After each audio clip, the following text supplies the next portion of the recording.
உயிரொன்று இல்லாமல் உடல் இங்கு நிலையாதே.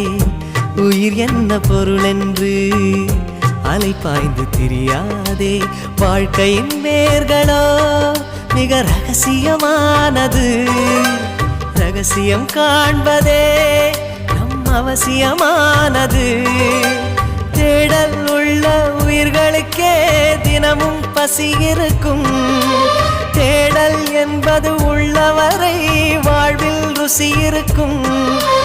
பாடல் போல தேடல் கூட ஒரு சுகமே. இசை பாடி வரும் இளம் காற்றுக்கு உருவமில்லை.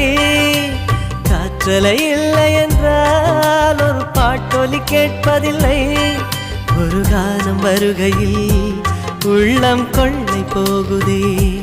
ஆனால் காற்றின் முகவரி கண்